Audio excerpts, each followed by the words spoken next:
হইলে কি হইব, তার যেহেতু রক্ত বেশি, তো হইলে তার তো যদি কুদ্দুরা 2 বোতল রক্ত আল্লাহ আল্লাহ করে খুলে লাইতাম পারি সিরিজ দিয়া টান দিয়া, তে সেটা সেটি করবো, তে চিল্লা ফাল্লা করবো, কাম লাগলে তার ফিস মোটা বান দিয়া ফালার লোক হতাই লইতে হইব, তে ফতাফতি করবো, কাম লাগলে তার মুহ সিফা দিয়া ধরে সেটা সিরিজ করে টান দিও।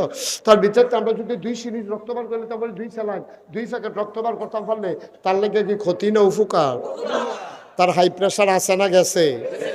আচ্ছা, এবার হাই প্রেশারের রুগীতে যে রক্তটা খুললেন, রক্তটা কী করবে?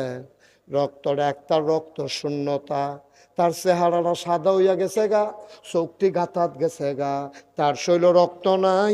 ডাক্তারে কইছে আপনার শৈল রক্ত দেওয়ান লাগবো। অহন রক্ত পাইবেন কো? ওই যে হাই প্রেশারের রুগীতে যে রক্ত খুলছিলাম, এই রক্তটা যত্ন কইরা রাখিয়া দিছি, যে তার শরীরটা দুর্বল, আতলরে ফাউলরে বাতাস আইলেতে গাছের লগে ধইরা খেরুই তাহন লাগে, তার শরীরটা একবারে দুর্বল। ওই মোটা রাত্রে যেতে ফাড়ে ফাড়ে এই রাত্রে যে রক্তটা বার করছিলাম, অহন যার রক্ত কম তার ভিতরে রক্তটা আমরা দিয়া লায়াম। আল্লাহ কয় এটার নাম হইল জাকাত। দনিত্বে টেহা বার কইরা গরিব রে টেহা দিয়া দি